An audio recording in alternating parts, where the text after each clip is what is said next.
아들이지만 압살롬이 아버지 다윗에게 반역을 하는 사건이 15장에서 시작이 되었습니다. 그리고 16장, 17장이 이어지면서 전쟁이 되어지고 또 그 전쟁을 통하여서 하나님께서 그 일들을 어떻게 이루어가시는가라는 것들을 쭉 보게 됩니다. 그런데 이 15장 마지막 부분과 그리고 16장 그 5절 그 이후로부터 내용, 어쩌면 그 좀 더 뒤까지도 보면 이 압살롬이라고 하는 사람과 또 다윗의 이야기 말고 다른 이야기를 추가적으로 조금 하는 모습을 보여줍니다. 그러니까 마치 그 안에 뭔가 이러이러한 사건도 있었다라는 것들을 집어넣는 듯한 모습이 보이죠. 근데 그 이야기 중에 하나는 시바라고 하는 사람이고 하나는 시므이라고 하는 사람의 이야기입니다. 시므이라는 사람의 이야기인데 여기 보니까 16장 1절을 보면 다윗이 마루턱을 조금 지나니 무비보셋의 종 시바가 안장 지은 두 나귀에 떡 200개와 건포도 100송이와 여름과일 100개와 또 포도주 한 가죽 부대를 싣고 다윗을 맞는지라. 여기 보니까 시바라고 하는 사람이 있고 이 사람이 다윗을 마중 나왔다라고 이렇게 이야기를 하고 있죠. 다윗이 도망가는 중에 나와서 이제 보내면서 먹을 거를 싸주는 모습을 볼 수가 있습니다. 지금도 그렇지만 뭐 옛날에도 마찬가지겠죠. 전쟁하면서 가장 중요한 것은 먹을 거입니다. 뭐 먹을 음식이 없으면 전쟁을 할 수가 없는 거죠.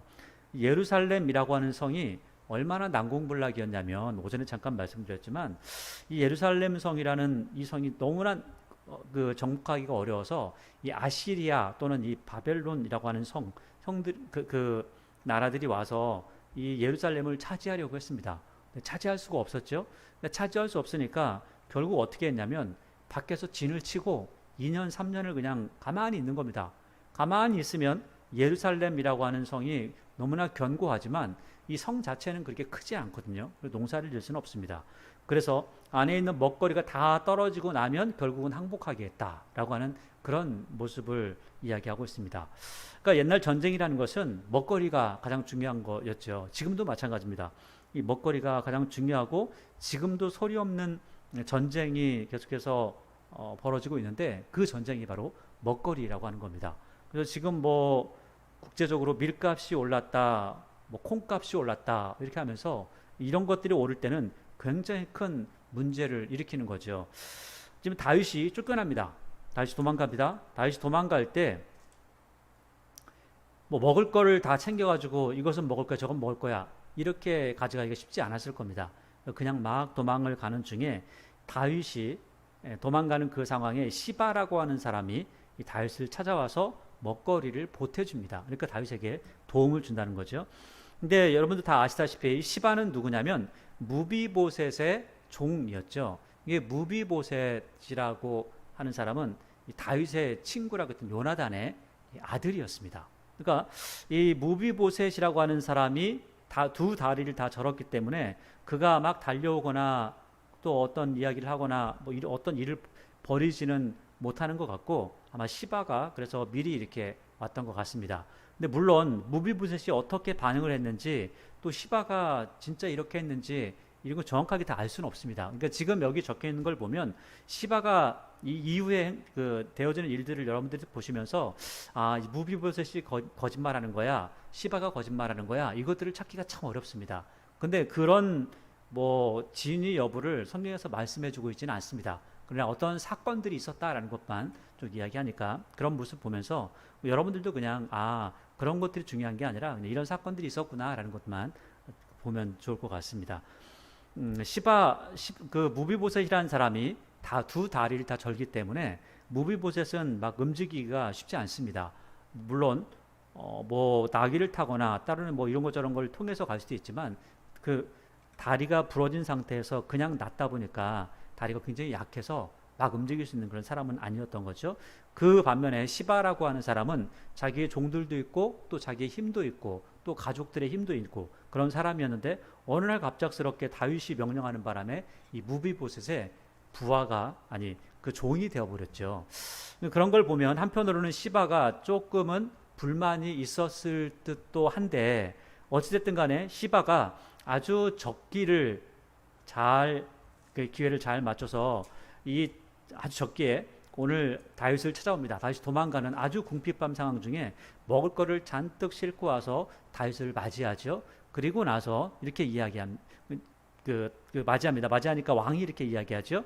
이전에 왕이 시바에게 이르되 내가 무슨 뜻으로 이것을 가져왔느냐 하니, 왜냐하면 지금 이 다윗의 입장은 모든 것이 다 좋아 보이지 않습니다. 그러니까 내가 기분이 좋으면 상대방이 뭔가 일을 할 때 그 일들이 다 긍정적으로 보이죠. 그런데 내가 지금 상황이 어려운 상황이 되면 상대방이 아무리 좋은 호의를 나에게 베푼다 할지라도 그 호의가 호의로 보이지 않고 때로는 나를 조롱하는 조롱거리로 그렇게 보여지기도 하는 거죠. 그래서 그럼에도 불구하고 오늘 다윗 왕은 시바에게 묻습니다. 뭐 이런 괘씸한 놈하고 바로 죽이거나 그러지 않고 묻죠. 뭐라고 묻냐면 내가 무슨 뜻으로 이것을 가져왔냐? 나를 조롱하는 거냐? 왜냐하면 실제로 이 5절 이후로부터 보면 조롱하는 사람이 있거든요. 사울 지파에서 나온 사람 중에 이 시므이라고 하는 사람이 다윗을 계속 조롱합니다. 굉장히 큰 욕을 하는 것을 보게 되죠. 그러니까 이런 것들을 보게 되면 실제로 지금 다윗이 도망갈 때 다윗 주변에서 이 시므이만 그랬겠어요? 많은 사람들이 욕을 하는 거죠. 그런 모습을 성경에서 자세하게 하나하나 다 기록할 수 없기 때문에 대표적인 것들만 기록을 하는 겁니다. 아마 이 시바가 오기 전에 어떤 사람들이 욕하는 거나 어떤 사람들이 저주하는 것들을 아마 다윗이 좀 들었을 수도 있을 겁니다. 그러니까 이렇게 이야기하는 거죠. 너 이게 왜 가져왔어? 이게 무슨 뜻이야? 날 조롱하니? 아니면 나를 위해서 하는 거니? 뭐 이렇게 물어봤겠죠. 그러니까 시바가 이르되 나귀는 왕의 가족들이 타게 하고 떡과 과일은 청년들이 먹고 포도주는 들에서 피곤한 자들에게 마시게 하려 함이니이다. 그러니까 지금 당신이 마음도 그렇고 몸도 그렇고 힘들지 않습니까? 그래서 이렇게 주려고 했습니다. 라고 하니까 그 말을 딱 듣고 나서 다윗이 기가 막히는 거죠. 이렇게 힘든 시기에 이런 도움을 주면 또 마음이 바뀌어버리면 굉장히 감동을 받습니다. 감동을 받으면서 말하는 거죠. 3절에 왕이 이르되 내 주인의 아들이 어디 있냐? 야, 너 무베에서 어디 있어? 너 네 주인 어디 있어? 이렇게 하는 거죠. 근데 실제로 여기 보면 그 다윗이 조금 기분이 좀 상했던 것 같습니다. 왜냐하면 이 밑에 보니까 이렇게 이야기하죠. 사실은 무비보셋에게 이 사람을 줬습니다. 시바를 줬습니다. 그런데 여기에 말을 할 때 내 주인의 아들이, 그러니까 내 주인의 아들, 그러니까 너의 주인이 어디 있냐라고 이렇게 하지 않고 너의 주인의 아들이 어디 있냐라고 하는 것을 보면 이 요나단 지금 시바를 볼 때 너는 무비보셋의 종이 아니라 너의 무비보셋의 아버지의 종이다, 이런 식으로 표현을 하는 거죠. 그러니까 뭔가 좀 이렇게 한 바퀴 돌아서 가는 거 보니까 감정이 별로 좋지 않은 겁니다. 그래서 감정이 좋지 않은 상태에서 내 주인의 아들이 어디 있느냐 하니까 시바가 또 말을 하죠. 이게 진짜인지 가짜인지 거짓말을 한 건지는 잘 모릅니다. 그러나 시바가 이렇게 이야기합니다. 왕께 아뢰되 예루살렘에 있는데요, 그가 말하기를 이스라엘 족속이 오늘 내 아버지의 나라를 내게 돌리리라, 이렇게 말하면서 아주 그냥 룰루라 좋아합니다, 이렇게 이야기하는 거죠. 물론 나중에 시바가 이렇게 말한 것과는 다르게 무비보셋은 또 이 다윗에게 와서 아이고 시바 이 녀석이 말이에요, 나를 이렇게 했어요 하면서 그리고 지가 갔어요, 이런 식으로 또 표현을 합니다. 그러니까 누가 진짜인지 여기서 이 다윗이 정확하게 이 사람이 이렇다라는 것들을 밝혀두지는 않습니다. 성경도 그렇게 이야기하지 않습니다. 그래서 이렇게 이야기합니다. 그래서 또 4절에 왕이 시바에게 이르되 무비보셋에게 있는 것을 다 내게 돌려라, 네 거야. 시바가 이르되 내가 저러나이다 내 주 왕이여, 내가 왕 앞에서 은혜를 입게 하옵소서 하니라. 사실 여기에서 돌아올지 돌아오지 못할지 모르지만 어떤 기회를 잘 잡는 거죠. 굉장히 지혜롭게 일을 했는데 이 사람이 지혜롭게 선한 일을 한 건지 지혜롭게 악한 일을 한 건지 이것은 우리가 다 알 수는 없습니다. 그러나 이러한 부분들을 보면서 우리가 배워야 될 부분이 있죠. 굉장히 어려움에 처한 사람들에 대해서 우리가 무조건 욕하고 미워하고 또 그를 조롱할 필요는 없다라는 것들을 보게 되고, 오히려 그들에게 은혜를 베풀면 더 큰 것들을 함께 나눌 수 있다라는 것도 볼 수가 있습니다. 이 사람하고는 반대로, 이 시바하고는 반대로 완전히 다른 측면에서 이야기하는 사람이 한 사람 또 있습니다. 근데 이 사람의 결과는, 두 사람의 결과는 완전히 갈려버립니다. 한 사람은 많은 것들을 얻게 되고 한 사람은 결국은 나중에 죽게 됩니다. 물론 다윗의 손에 죽지는 않지만 나중에 솔로몬에 의해서 죽게 되는 거죠. 약속을 하면서 그렇습니다.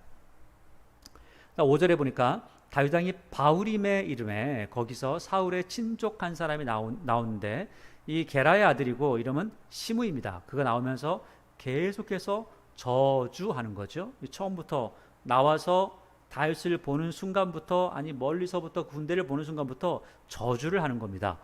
왜냐하면 자기는 사울, 그러니까 베냐민 족속인 거죠. 그리고 또 이 다윗 같은 경우는 유다 족속입니다. 그러니까 지금 유다 족속이 왕이 됐고 베냐민 족속이 왕에서 물러났으니까 자기들의 어떤 처지나 이런 것들이 굉장히 어려워진 처지가 되어버린 거죠.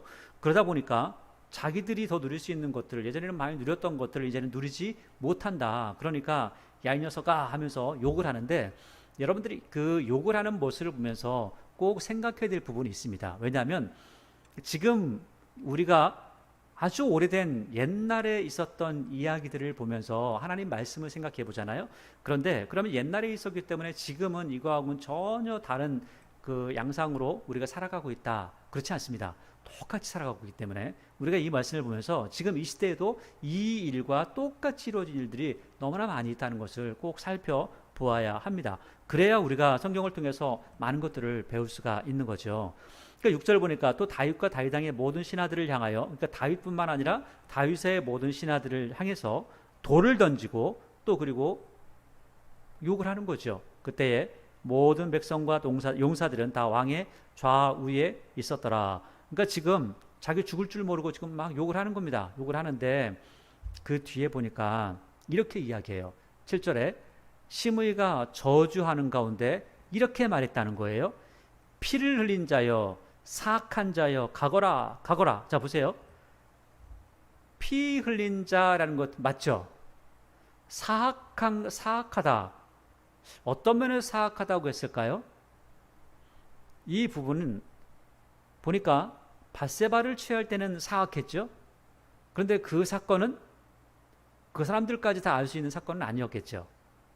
그런데 사악하다라고 하는데 그 뒤에 보니까 8절에 사울의 족속의 모든 피를 여호와께서 내게로 돌리셨도다. 보세요. 사울의 족속의 모든 피를 여호와께서 내게 돌리셨다는. 자, 사울이 어떻게 죽었죠? 다윗이 죽였나요? 그렇지 않습니다. 그러니까 사울이 죽은 것은 다윗이 죽은 게 아니라 블레셋과의 전투에서 결국은 자살했죠. 이 모습을 우리가 먼저 기억하고 봐야 되는 겁니다. 여러분, 우리가 성경 말씀을 볼 때도 마찬가지고, 성경 말씀도 그렇고 우리가 살고 있는 지금 이 세상을 볼 때에도 마찬가지입니다. 실제로 되어진 일이 어떠한가라는 것을 보고 그 뒤에 어떠한 일들이 있는가라는 것들을 살펴보아야 되는 거죠. 그런데 많은 분들이 실제로 지금 어떤 상태인가라는 것들을 보지 못하고, 그리고 나서 어떠한 방향이 이런 것 같아라고 하는 내 생각을 가지고 판단하고 욕을 하고 그리고 엉뚱한 이야기를 하는 경우가 굉장히 많이 있다는 겁니다. 근데 오늘 시므이가 하는 말도 우리가 살펴볼 때 그냥 막 이렇게 저렇게 살펴볼 것이 아니라, 아, 얘가 지금 뭘 잘못 말하고 있구나, 이것을 보려면 사실이 어떠한가라는 것들을 먼저 알아야 된다는 거죠. 그래서 사울은 다윗의 손에 죽은 것이 아니라 블레셋 사람들과의 전쟁에서 자기 스스로 자살했다라는 것들을 이야기하는 겁니다. 자, 그런데 8절을 보니까 사울의 족속의 모든 피를 여호와께서 내게로 돌리셨도다. 그러니까 사울 족속을 마치 다윗이 죽인 것처럼 이렇게 이야기하죠. 그런데 요즘식으로 얘기하면 이런 것들은 가짜 뉴스고요, 정치적 선동입니다. 자, 이런 이야기를 들으면 어떤 사람은 저거 말도 안 돼, 아니 다윗이 죽인 게 아닌데 왜 그래? 라고 하는 사람도 있지만, 또 어떤 사람은 맞아, 다윗이 사울 다음에 왕이 됐잖아, 그래서 그런 거 아니야? 라고 아주 막연하게 사실을 왜곡하는 경우가 많이 있다는 겁니다. 그래서 우리가 오늘 이 말씀을 보면서도 꼭 생각해야 되는 거죠. 사울 족속의 모든 피를 여호와께서 내게로 돌리셨다. 이렇게 하면 여러분 말이라는 게 참 그래요. 명확하게 정확하게 꼭 찍어서 뭔가를 얘기하면 사람들이 틀렸는데 이렇게 이야기합니다. 그런데 뭔가 조금 두리뭉실하게 뭔가를 조금 섞어가지고 조금 재미있게 이렇게 이야기하면 사람들이 맞아 라고 이렇게 생각하는 경우 있죠. 그래서 오늘 말씀을 보니까 이렇게 이야기합니다. 모든 피를 여호와께서 돌리셨는데 내가 그를 이어서 내가 왕이 되었으니 여호와께서 그 나라를 내 아들 압살롬의 손에 넘기신 거야. 그거 왜 그런지 알아? 보라, 너는 피를 흘린 자므로 화를 자초하였느니라. 그러니까 지금 이 이야기가 왠지 진짜도 있고 왠지 가짜도 있고 섞여 있으니까 사람들이 정치적 선동에 휩쓸리는 겁니다. 그런데 이게 아니라는 것을 아는 사람들은 이렇게 이야기를 하죠. 9절에 보니까 스루야의 아들 아비새가 왕께 여짜오되 이 죽은 개가 어찌 내 주 왕을 저주하리까? 청하건대 내가 건너가서 저는 머리를 내가 베어오겠습니다. 이렇게 이야기하는 거죠. 그러니까 진짜를 아는 사람은 이걸 들으면서 말도 안 되는 소리로 지금 사람들을 선동하잖아. 야, 저 녀석 때문에 우리가 지금 큰일 나겠다. 우리 왕이 큰일 나겠다라고 하는 것을 아는데 진짜를 정확하게 모르고 또 그 사람이 말하는 걸 빙빙 돌려 말하는 거를 그냥 그러려니 하고 대충 알아듣는 사람들은 결국은 그 사람과 한편이 될 수밖에 없다는 겁니다. 지금도 마찬가지죠. 우리가 살고 있는 이 시대에도 가짜 뉴스를 이야기할 때 그 가짜 뉴스에 귀를 기울이기 이전에 진짜 어떤 일이 있었는가라는 것들을 우리가 꼭 살펴볼 필요가 있다는 거죠. 예를 들어서 우리나라에 5.18이라고 하는 게 있습니다. 5.16, 5.18. 자, 그러면 5.18이 광주에서 우리 옛날에 사태라고 그랬죠. 그래서 결국은 뭐 북한에서 와서 이랬다 저랬다 이렇게 얘기했는데 결국 다 찾아보고 하니까 북한에서 한 게 아니라 군부가 그러한 일들을 행했다는 거 아니에요? 그래서 이제는 그때 당시에 광주에서 항쟁했던 것들이 굉장히 좋은 일이었다, 잘했다라는 것들을 이야기하고 있습니다. 그런 것들을 보고 이제는 미얀마에서도 그걸 보고 배운다라고까지 이야기를 하죠. 그런데 아직까지도 그걸 가지고 이거는 가짜야, 저기 북한에서 넘어와서 이렇게 했어 라고 하는 식으로 이야기하는 경우가 많다는 거죠. 그걸 가지고 벌금을 맞고 잘못했다고 또 혼나고 또 감옥 가고 해도 그게 진짜라고 우기는 사람들이 있습니다. 그런데 그 우기는 사람들을 따라서 아 진짜 그거야 라고 또 말하는 사람들이 있다는 거죠. 그런 걸 보면 가짜뉴스의 위력이 얼마나 큰지 우리가 알 수 있는 거죠.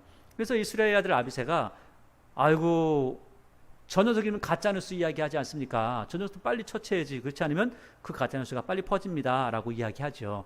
그러니까 10절에 왕이 이르되 스루야의 아들들아 내가 너희와 무슨 상관이 있느냐. 그가 저주하는 것은 여호와께서 그에게 다윗을 저주하라 하심이니 내가 어찌 그러하겠느냐 할 자가 누구겠느냐 하고 보니까 다윗이 지금 이 시므이가 욕하는 것을 보면서 어떻게 받아들이고 있냐면 제가 욕하니까 우리가 걔를 죽이는 것이 아니라 야 하나님께서 죄를 통해서 내가 잘못한 것들을 말하고 있는 거 아니냐. 아, 저 중에 뭐 내가 잘못한 진짜도 있지 않냐. 그러면서 하나님 앞에 겸손해지는 모습을 이야기하죠. 그러면서 11절 보니까 또 다윗이 아비새와 모든 신하들에게 이르되 내 몸에서 난 아들도 내 생명을 헤아려 하거든 하물며 이 베냐민 사람이라. 베냐민 사람이라고 또 특별하게 이야기하죠. 왜 저렇게 가짜뉴스를 이야기하냐면 예전에 제가 사울 족속이었잖아. 사울이 베냐민 족속이었잖아. 그래서 걔들이 누리던 거 못 누리니까 이렇게 하는데 내 아들도 그렇게 하는데 야 그 모든 것을 빼앗긴 베냐민 족속이 날 그렇게 미워하지 않겠냐? 라면서 이야기를 하는 거죠. 그러면서 저주하게 버려둬라. 그런데 이렇게 하는 이유가 있습니다. 그 이유가 뭐냐면 사람들에게는 내가 욕을 먹는다 할지라도 여러분 이 부분이요. 나중에 예수님께서 그런 말씀을 하세요. 내가 나를 핍박하는 자를 저주하지 마. 이렇게 이야기하죠. 오늘 보니까 왜 저주하지 말라고 지금 다윗은 이야기하고 있냐면 12절 혹시 여호와께서 나의 원통함을 감찰하시니 오늘 그 저주 때문에 여호와께서 선으로 내게 갚아주시리라. 그러니까 지금 그렇게 내가 그 욕을 쟤한테 다 먹으면 하나님께서 나를 불쌍히 여기시겠지. 내가 이렇게 하나님 앞에 납작 엎드린 거를 보시겠지. 아니 내가 하나님 앞에 납작 엎드렸다는 것을 하나님께서 어떻게 나를 보겠냐. 내 마음을 내가 표현한 것을 하나님께서 어떻게 보시겠냐. 이거는 내 마음을 표현할 수 있는 절호의 기회가 아니겠냐. 하나님 앞에 내가 엎드려야지 라고 이렇게 이야기하는 겁니다. 그러니까 하나님 앞에 엎드리고 하나님 앞에 회개하는 모습을 보여주는 거죠. 그리고 그를 저주하지 않습니다. 13절에 다윗과 그의 추종자들이 길을 갈 때 시므이는 산비탈로 따라가면서 저죠. 참 굉장히 참 밉겠죠. 아니 그냥 한번 욕하고 끝나면 좋은데 따라오면서 욕해. 따라오면서 얼마나 밉겠어요. 그를 향하여 돌을 던지며 먼지를 날리면서 할 수 있는 거 다 하는 거죠. 아주 그냥 난리가 난 겁니다.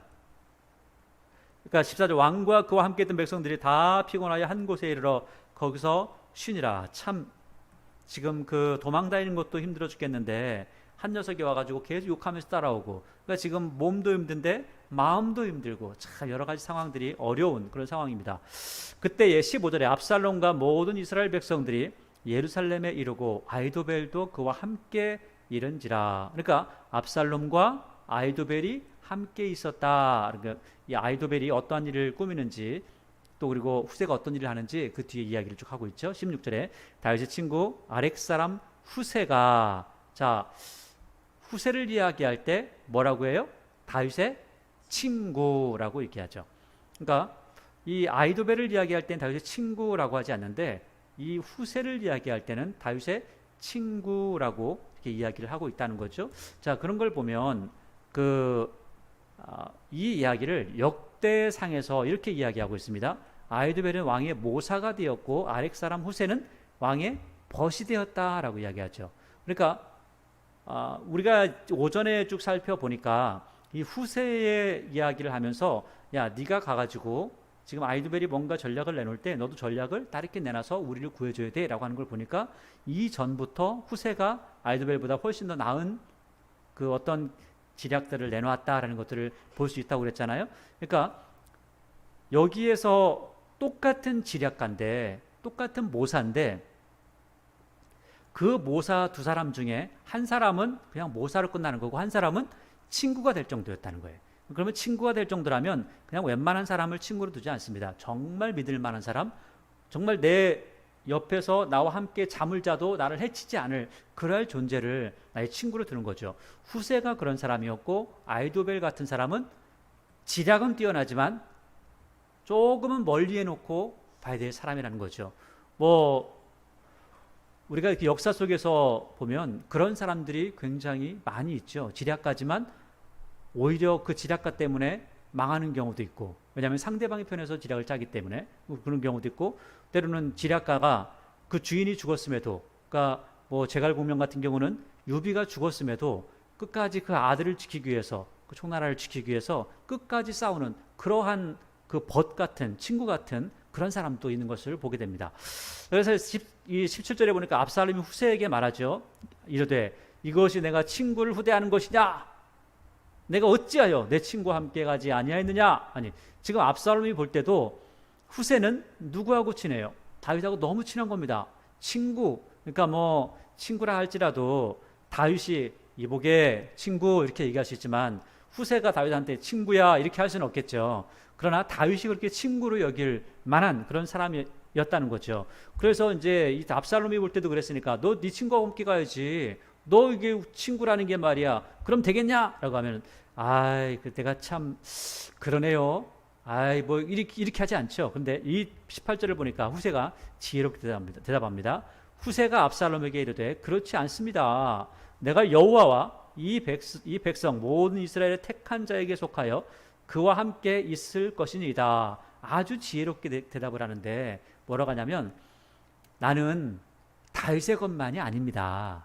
나는 누구의 것이냐면 하나님의 것이고 또 하나님의 것이기 때문에 이스라엘의 것입니다. 그러니까 나는 다윗을 위해 싸우지 않습니다. 나는 이스라엘을 위해 싸웁니다. 라고 이렇게 이야기를 하는 거죠. 그러니까 지금 그 어쩌면 압살롬이 후세를 공격해서 후세가 굉장히 어려운 상황에 처할 수 있는데 이 후세가 대답을 참 잘하는 겁니다. 난 하나님의 편이고 난 다윗 편 아니에요. 나는 이스라엘 편입니다. 그래서 그 뒤에 보니까 19절 또 이야기하죠. 또 내가 이제 누구를 섬기겠습니까? 아니 다윗의 아들 아닙니까? 아니 다윗의 아들 섬기는 것이 다윗 섬기는 거하고 똑같은 거 아니에요? 라고 이야기를 하고 있는 거죠. 내가 전에 왕의 아버지를 섬긴 것 같이 왕을 섬길 겁니다. 압살롬이 아히도벨에게 이르되 너는 어떻게 생각할 계략을 우리에게 가르치라 하니 너 빨리 계략 짜가지고 나한테 알려줘 라고 하죠. 그러니까 압살롬도 똑똑하지만 실제로 이 계략을 짜는 사람, 이 모략가는 어떻게 하면 좋겠다라는 것들을 다 짜는 거죠. 그래서 21절에 아히도벨이 압살롬에게 이르되 왕의 아버지가 남겨두어 왕궁을 지키게 한 후궁들과 더불어 동침하소서. 그리하면 왕께서 왕의 아버지와 미워하는 바 됨을 온 이스라엘이 들으리니 왕과 함께 있는 모든 사람의 힘이 더욱 강하여 지리이다 하니라. 자, 이 이야기는 뭐냐면 다윗이 밧세바를 행했기 때문에 나중에 네 아내를 백주된 낮에 취하는 사람이 있을 거야. 그 이야기가 똑같이 이렇게 여기서 재현이 되는 겁니다. 그러니까 지금 죄를 지은 것에 대해서, 다윗이 죄를 지은 것에 대해서는 다윗이 그대로 받게 되는 거죠. 근데 애매한 불쌍한 여자들만 또 당하는 모습을 보여주게 되는데 어찌됐든 간에 다윗이 죄를 지었기 때문에 이런 일들이 벌어진다는 겁니다. 그럼 왜 지금 후궁들하고 잠자리를 함께 하라고 하는 거냐면 오늘 말씀에서 그대로 이야기하는데 지금 어떻게 보면 지금 후궁이라고 하는 것은 자기의 어머니 뻘이잖아요. 어찌됐든 자기 아버지의 여자니까 어머니 뻘들 되는 겁니다. 그런데 그 어머니를 취한다는 거예요. 그런데 우리가 레위기 20장에 보니까 죽일 사람들 할 때 이런 이야기를 합니다. 그러니까 고모나 이런 사람들하고 잠자리를 하거나 이런 사람 다 죽여버려라. 뭐 무당 죽이고 뭐 이런 걸 얘기하면서 이런 아주 기초적인 성윤리를 이야기하거든요. 근데 지금 그 성경을 보니까 말씀대로 보니까 하나님의 말씀을 누가 어기고 있어요? 아무리 좋은 계략이라 할지라도 이러한 계략은 말씀하고 너무 맞지 않는 거죠. 그러니까 이런 계략들을 하러 가니까 또 그대로 합니다. 그리고 실제로 그렇게 하고 나니까 효과가 있습니다. 여러분 그 악한 사람들이 내는 그 모든 것들은요 진짜 효과가 있습니다. 굉장히 큽니다. 그러나 악한 사람들이 내는 것들이 효과 좋다고 그래서 우리가 무조건 그걸 따라간다면 악한 사람하고 다를 게 하나도 없는 거죠. 그러면 안 된다는 겁니다. 특별히 하나님의 말씀과는 우리가 함께 가야 되는데 하나님 말씀과는 반대로 가고 있다면 더 잘못된 거겠죠. 22절에 이에 사람들이 효과가 참 좋았어요. 압살롬을 위하여 옥상에 장막을 치니 압살롬이 온 이스라엘 무리의 눈앞에서 그 아버지 후궁들과 더불어 동침하니라. 이렇게 하니까 사람들이 야 이제는 뭐 그 아버지하고 하나가 될 수 없구나 해가지고 이제는 다윗을 멀리하고 압살롬을 가까이 하게 됐다라고 하는 거죠. 23절 이때에 아히도벨이 베푸른 계략은 이 사람이 얼마나 똑똑했는지 이거죠. 베푸른 계략은 사람이 하나님께 물어서 받은 말씀과 같은 것이라. 그러니까 하나님께서 지혜를 내신 것과 너무 같다. 그 너무너무 똑똑했다는 거죠. 아히도벨의 모든 계략은 다윗에게나 압살롬에게나 그와 같이 여겨졌더라. 그러니까 다윗이 그 전에 그 아히도벨이 계략을 낼 때 모든 것들을 다 들었기 때문에 그래서 후세를 보낸 겁니다. 이거는 만약에 아히도벨을 가만히 놔뒀다가는 우리가 질 수밖에 없구나. 그리고 아무리 후세가 계략을 잘 베푼다 할지라도 모든 여건이 불리한 상황에서는 싸워가지고는 안 된다는 거죠. 그래서 계략 대 계략으로 붙어야 된다. 그 자리에 가 싸워라 라고 이야기를 하면서 후세를 보낸 겁니다. 자, 17장 1절을 보니까 아히도벨이 또 압살롬에게 이어서 말을 하죠. 그러니까 지금 백주에 동침을 하고 나니까 다 내려오세요. 잠깐 모여서 이야기하겠습니다. 회의할까요? 하면서 아히도벨이 한마디를 더 하는 겁니다. 이제 내가 사람 12,000명을 택하게 해주십시오. 내게 12,000명만 주십시오. 근데 사람들 내가 택하겠습니다. 이렇게 얘기하는 거죠. 오늘 밤에 내가 일어나서 다윗의 뒤를 추적하여 그가 고나고 힘이 빠졌을 때에 기습하여 그를 무섭게 하면 그와 함께 있는 모든 백성이 도망가리니 내가 다윗 왕만 쳐 죽이고 모든 백성을 당신께 돌아오게 하리니 모든 사람이 돌아오기를 왕이 찾는 이 사람에게 달라지는 내가 할 수 있습니다. 나에게 주십시오. 내가 할 수 있습니다. 라고 이야기하는 거죠. 그리하면 모든 백성이 평안할 겁니다. 내가 가서 다윗 목만 똑 따오고 그리고 백성들은 하나도 죽이지 않겠습니다. 뭐 다윗만 죽겠어요? 여러 사람이 죽겠죠. 그러나 아무튼 그렇게 하겠습니다. 라고 이야기하는 거죠. 근데 딱 들으니까 아주 좋은 계략이었어요. 왜냐하면 이렇게 하면 완전히 모든 것이 끝나는 상황이었습니다. 그래서 압살롬과 모든 이스라엘 장로들이 다 그 말을 옳게 여겼습니다. 야, 벌써 이스라엘 장로들이 다 누구 편이 됐어요? 압살롬의 편이 됐습니다. 그 전에는 거기에 뭐 200명이 갔어도 아무도 이게 우리를 왜 초청했지 모르고 갔었는데 이제는 다 압살롬의 편이 되었다는 거죠. 그만큼 압살롬이 힘을 가졌다는 겁니다. 6절에 후세가 압살롬에게 이르매, 후세가 이제 딱 가는 거죠. 그 전에도 아이도벨과 후세가 뭔가 의견을 내놨을 때 다윗이 그 후세의 의견을 많이 받아들였는데, 이 보니까 후세가 압살롬에게 드리니까 압살롬이 아버지하고 똑같이 해요. 그 다윗하고 똑같이 합니다. 그에게 말하 이르되 아이도벨이 이렇게 말했는데 우리가 들어보니까 진짜 좋더라. 그래서 이렇게 하려고 한다. 근데 너는 어때? 라고 물어보는 거죠.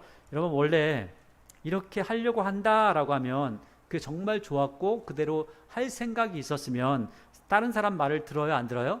들어볼 필요가 없습니다. 들을 필요가 없는데 왜 후세의 말을 들을까요? 왜 들으려고 했을까요? 다른 사람 말은 듣지 않는데 왜 후세의 말은 들으려고 했을까요? 예전부터 아이도벨이 말했을 때 그 계략보다 후세가 베풀었던 계략이 훨씬 더 좋았다는 거예요.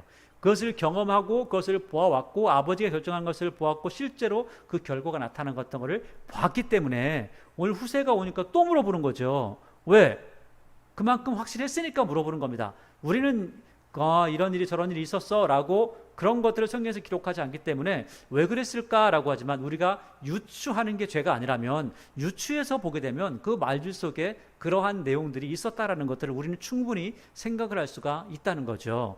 그래서 7절에 보니까 후세가 압살롬에게 이렇게 말합니다. 이번에는 이라고 해요. 그러니까 후궁들과 잠을 잔 것도 좋았고 그 전에 한 것도 좋았고 다 잘해서 지금까지 잘 왔습니다. 그런데 이번에는 이라는 거예요. 다 잘했는데 이번에는 아이도벨에 베푼 계략이 좋지 않습니다. 그러니까 너무 안 좋아, 예전부터 안 좋았어요 하면 듣는 사람이 기분이 나쁠 텐데 이번에는 하니까 뭔가 좀 다른가? 라고 하는 생각을 먼저 하는 거죠. 그래서 8절에 후세가 이렇게 말하는 겁니다. 왕도 아시거니와. 자, 왕이 알아요, 몰라요? 안다는 거죠. 왜? 이렇게 말을 해야 왕이 기분 나쁘지 않습니다. 그래서 왕도 아시거니와, 왕의 아버지와 그의 추종자들은 용사입니다. 실제로 이것을 압살롬 다 알고 있죠. 아시거니와 용사입니다. 그들은 들에 있는 곰이 새끼를 빼앗긴 것 같이 격분하였고 왕에 붙이는 전쟁에 익숙한 사람이니까 백성과 함께 자지 아니하고 지금 그가 어느 굴이나 어느 곳에 숨어 있으리니 혹 무리 중에 몇이 먼저 엎드러지면 그 소문을 듣는 자가 말하기를 압살롬을 따르는 자 가운데 패함을 당하였다 할지라. 이 이야기는 8절과 9절의 이야기는 압살롬이 아는 이야기를 하는 겁니다. 압살롬이 만약에 이런 이야기를 모른다면 후세 거짓말하는구나 라고 하는 거죠. 그런데 실제로 압살롬이 아는 이야기였다는 거예요. 왜냐하면 지금 이 이야기는 광야에서 다윗이 사울을 피해서 다닐 때 때로는 굴에 숨기도 하고 때로는 여기저기에 수풀에 숨기도 하고 많은 일들을 했거든요. 자, 그런데 실제로 굴에 숨어서 사울의 옷을 자를 때도 있었잖아요. 이런 것을 압살롬은 보지 못했지만 말을 많이 들었을 거예요. 말을 많이 들었는데 오늘 그 아는 이야기, 그 들었던 이야기를 후세가 말을 하는 거죠. 옛날에 이러이러한 일들이 있을 때 이렇게 왕이 했습니다. 왕도 들으셨잖아요. 그런 걸 보면 지금 분명히 어딘가에서 아주 여우새끼처럼 그렇게 할 겁니다. 분명히 그렇게 할 겁니다. 그러니까 만약에 잘못 가가지고 전쟁에 하다가 우리 모두 갔는데 한쪽에서 지고 한쪽은 그냥 잘 모르고 있다가 이쪽에서 다윗이 이겼다라고 하면 사람들의 기세가 완전히 꺾일 겁니다. 끝장날 겁니다 라고 이야기를 한 거죠. 그러니까 지금 이 이야기를 압살롬이 딱 들으면서 아하, 그래 맞아, 진짜 그랬지 라고 마음에 철컹하는 마음이 있는 겁니다. 자, 그러니까 10절에 비록 그가 사자 같은 마음을 가진 용사의 아들일지라도 낙심하리니 이는 이스라엘 무리가 왕의 아버지는 영웅이요 그의 추종자들은 용사인 줄을 알미니다. 이것도 진짜잖아요. 그 진짜를 이야기하는데 진짜를 이야기하면서 그 안에 자기들이 다윗이 이길 수밖에 없는 계략을 안에 집어넣는 겁니다. 굉장히 지혜롭게 이야기를 한 거죠. 그러니까 11절에 다 이야기하다가 이렇게 이야기합니다. 나는 이렇게 계략을 세웠습니다. 왜냐하면 지금 왕이 다윗 왕이 이러이러한 존재 아닙니까? 이렇게 하지 않았습니까? 그러니까 내가 볼 때는 그러한 거를 생각하고 전쟁하면 좋습니다 하는 거죠. 그래서 나는 이렇게 계략을 세웠는데 온 이스라엘을 단부터 부엘세바까지 바닷가에 많은 모래같이 당신에게로 모으고 친히 전장에 나서시고 우리가 그 만날 만한 곳에서 그를 기습하기를 이슬이 땅에 내린 같이 우리가 그의 위를 덮어 아무도 모르게 하자는 거죠. 근데 그렇게 많은 사람이 있는데 어떻게 아무도 모릅니까? 그죠? 그의 위를 덮어 그와 그 함께 있는 모든 사람을 하나도 남겨두지 아니할 것이고 그러니까 다 죽여버립시다. 어차피 당신 편 안 됩니다. 이렇게 하는 거죠. 또 만일 그가 어느 성에 들어갔다면 그 온 이스라엘이 밧줄을 가져다가 성을 갖다가 강으로 끌어가면 되지. 사람이 그렇게 많이 모일 겁니다. 하는 거죠. 이건 상징적인 표시를 그 상징적으로 표현을 하는 거죠. 작은 돌 하나도 보이지 않게 할 것입니다. 하매 압살롬과 온 이스라엘 사람들이 이르되 아렉 사람 후세의 계략은 아히도벨의 계략보다 낫다 하니 이는 여호와께서 압살롬에게 화를 내리려 하사 아히도벨의 좋은 계략을 물리치시라고 명령하셨습니다. 이거는 역사가가 이렇게 이야기한 거죠. 역사가가 보니까 이렇다는 거예요. 실제로 보니까 계략은 원래는 아히도벨의 것이 좋았는데 후세는 어떤 이야기를 했냐면 아히도벨은 계략이 좋았고 후세는 과거에 경험했던 경험을 이야기하면 사람의 마음을 파고든 겁니다. 압살롬도 알고 이스라엘 백성들이 다 아는 이야기를 한 거예요. 다 아는 이야기를 하니까 사람들이 다윗은 원래 그랬지 라고 하는 그 생각을 합니다. 그리고 나서 겁을 먹고 그러면 전면전으로 해야지 이렇게 해가지고는 안 되는구나, 게릴라로는 되지 않겠구나 라는 것들을 생각하게 되었던 거죠. 그러니까 15절에 이에 후세가 사독과 아비아달 두 제사장에게 이르되 아히도벨이 압살롬과 이스라엘 장로들에게 이러이러하게 계략을 세웠고 나도 이러이러하게 계략을 세웠는데 빨리 가서 다윗에게 알려줘라. 혹시 지금은 뭐 후세 말이 옳다고 하는데 혹시 마음 바뀌어가지고 아히도벨의 말대로 따라가면 큰일 난다, 빨리 도망가라 이렇게 하는 거죠. 그러니까 혹시 왕이 그를 따르는 모든 백성이 몰살까 하노라 하니라. 17절에 그때에 요나단과 아히마아스가 사람을 볼까 두려워하여 감히 성에 들어가지 못하고 에느로겔 위에 머물고 어떤 여종은 그들에게 나와서 말하고 그들은 가서 다윗에게 알리더라. 한 청년이 그들을 보고 압살롬에게 알린지라. 자, 그러니까 지금 이 이야기가 섞여서 써 있는 거예요. 그러니까 지금 그 요나단과 아히마스에게 후세가 알려주니까 막 도망가서 가서 알려준 겁니다. 알려주고 또 돌아오고 이렇게 하겠죠. 그런 과정을 또 조금 더 지난 다음에 다시 또 앞에 있는 거를 또 다시 한번 이야기해 주는 겁니다. 그게 18절부터 이야기죠. 압살롬이 이런 일이 있었습니다 라고 하면서 압살롬에게 알려주는 그 사건을 이야기하죠. 18절 한 청년이 그들을 보고 압살롬에게 알린지라 두 사람이 빨리 달려가서 바울임 어떤 사람의 집으로 들어가서 시므이가 바울임 사람이었는데 그죠? 근데 거기에 시므이 편에 선 사람도 있지만 또 이 다윗 편에 선 사람도 있었다라는 것들을 보여주는 거죠. 그의 뜰에 있는 우물 속으로 내려가니까 그 집 여인이 덮을 것을 가져다가 우물 아귀를 덮고 찌은 곡식을 그 위에 널매 전혀 알지 못하더라.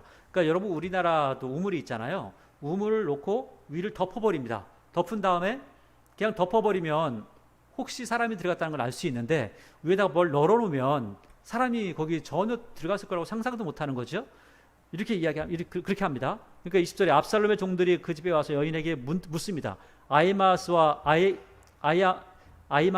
요나단이 어디 있느냐 하니까 여인이 그들에게 이르되 그들이 시내를 건너가더라 하니 그들이 찾아도 만나지 못하고 예루살렘으로 돌아가니라.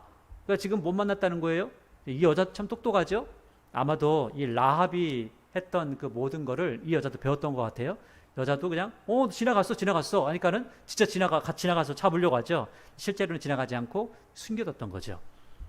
21절에 그들이 간 후에 두 사람이 우물에서 올라와서 다윗 왕에게 가서 다윗 왕에게 말하여 이르되 당신들은 일어나서 빨리 물을 건너가서 아히도벨이 당신들을 해하려고 이러이러하게 계략을 세웠습니다. 그러니까 후세에는 이렇게 얘기했는데 뭐 아히도벨은 이렇게 얘기했습니다라고 이야기를 했겠죠. 그래서 다윗이 일어나 모든 백성과 함께 요단을 건널세 새벽까지 한 사람도 요단을 건너지 못한 자가 없었더라. 이 요단을 건넜다고 하는 거 보니까 굉장히 많이 내려왔다는 거죠. 굉장히 많이 내려와서 이게 그 요단이라고 하는 거, 그러니까 처음에 전쟁을 할 때 길갈에 진을 치고 여리고에 가서 싸움을 했잖아요. 그러니까 여리고까지 내려와서 여리고에서 다시 또 요단까지 건넜으니까 이 암몬 족속이 차지한 땅까지 오게 된 겁니다. 자,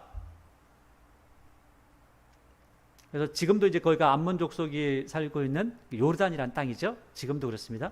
자, 23절에 아히도벨이 자기 계략이 시행되지 못함을 보고 나귀의 안장을 지고 일어나 고향으로 돌아가 자기 집에 이르러 집을 정리하고 스스로 목매어 죽음에 그의 조상의 묘에 장사되니라. 그러니까 이 사람이 너무 속상했던 거죠. 그전에도 후세에게 당했는데 지금도 후세에게 당하는구나. 나에게는 이제 소망이 없구나 라고 하죠. 예전에 그 삼국지에 보면 주유가 통곡을 하죠. 하늘이시여 어찌하여 제갈공명과 주유를 한 시대에 한 장소에 같이 두셨습니까? 결국은 주유가 피를 토하고 죽는 장면을 보여줍니다. 그런 모습을 보듯이 가장 뛰어난 사람 밑에서 그 뛰어난 사람을 능가하려고 하는 그 사람의 욕심 때문에 결국은 본인이 죽어가는 모습을 이야기하고 있는 거죠. 24절에 이에 다윗은 마하나임에 이르고 압살롬은 모든 이스라엘 사람과 함께 요단을 건너니라. 이 마하나임이라고 하는 곳에 이뤘다는 거죠. 그래서 25절에 보니까 압살롬이 아마사로 요압을 대신하여 군 지휘관으로 삼으니라. 압살롬이 아마사라고 했는데 이 아마사는 사촌입니다. 사촌간입니다. 그러니까 그 다윗의 누이의 아들입니다. 다윗의 누이의 아들이에요.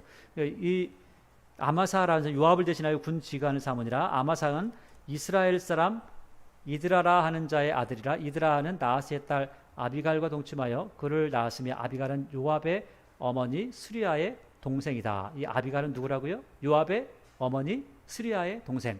그러니까 스리아의 동생이 아비갈이 있었고, 그러니까 스리아의 동생 이 요압과 또 이 아마사도 사촌간이 되는 거죠.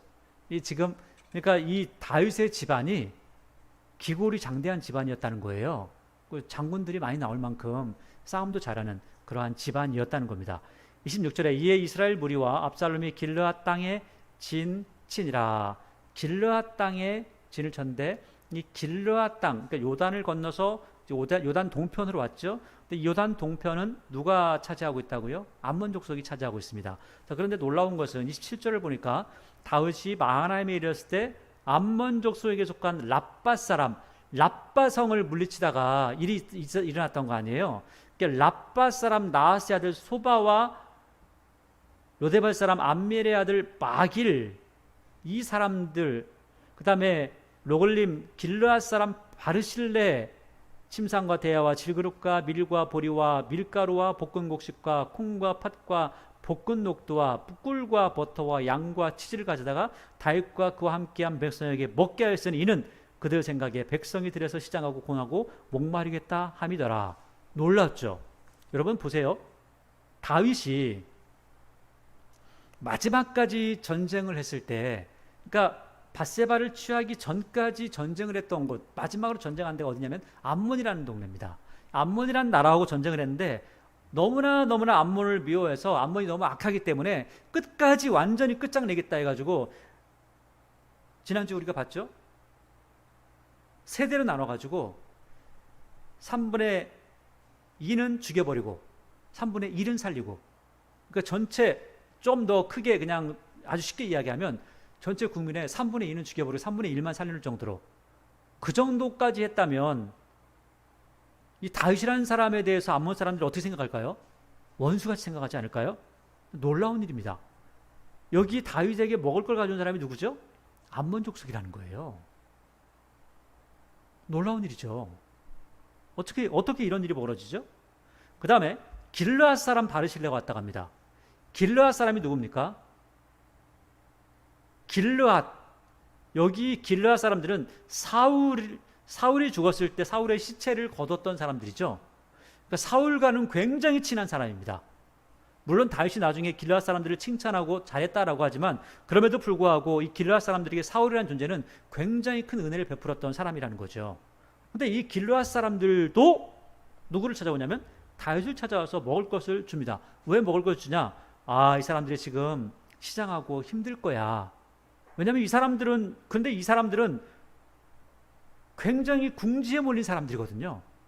어쩌면 이 사람들은 무시해도 될 만한 사람일지 모릅니다. 이 사람들이 볼 때 특별히 우리나라 쳐들어와가지고 우리나라 사람들 그렇게 죽인 사람들이라고 한다면, 또 사울과 친했던 사람이라면 다윗과 이렇게 살갑게 지내기가 쉽지 않았을 거예요. 이렇게 어려움 당할 때 다윗을 오히려 공격할 수 있는 구실이 되었을지도 모릅니다.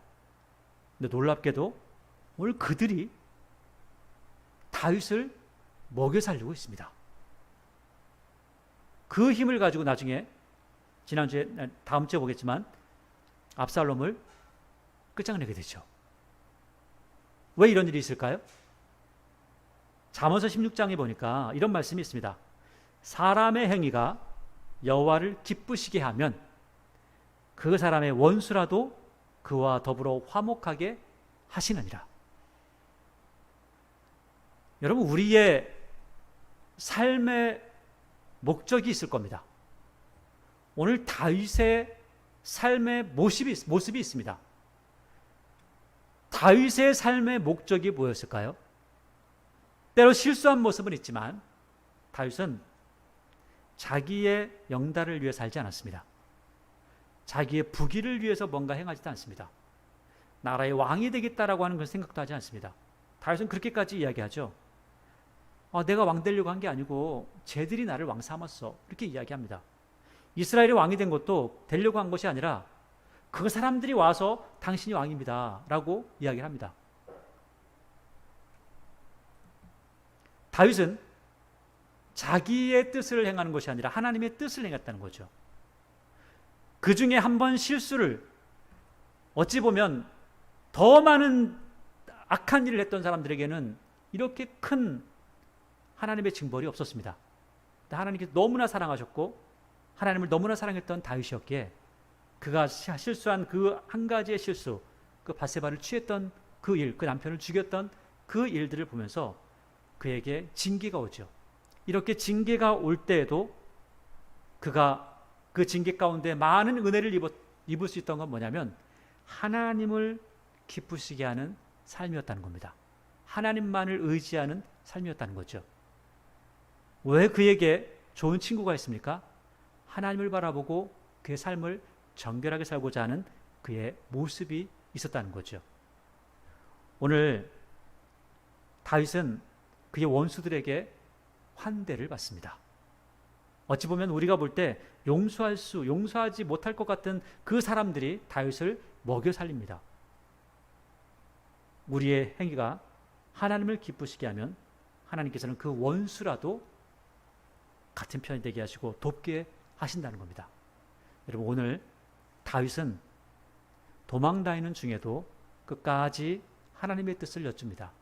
도망다니는 중에도 하나님께서 무엇을 기뻐하실까, 또 하나님께서 원하시는 일이 무엇일까라는 것들을 늘 궁리하고 있는 모습을 살펴볼 수 있습니다. 굉장히 곰픽한 가운데도 하나님의 말씀을 기억하고 있습니다. 결국은 그 모습을 통해서 우리가 결과를 알고 있듯이 승리하는 모습도 보여주고 있죠. 우리의 삶이 어떠하건 오늘 다윗이 그랬던 것처럼 하나님을 기쁘시게 하는 모습이 있기를 원합니다. 그러면 우리의 삶이 지금 어떠한 상황에 있던 하나님께서 그 상황들을 벗어나면서 오히려 우리를 괴롭게 하고 힘들게 하고 또 때로는 나를 원수같이 여겼던 이들이라도 하나님께서 그들을 통해서 놀라운 하나님의 역사를 이루어 가시게 될 겁니다. 그러한 다윗이 경험했던 그러한 경험이 바로 여러분의 경험이 되고 저의 경험이 되기를 바랍니다.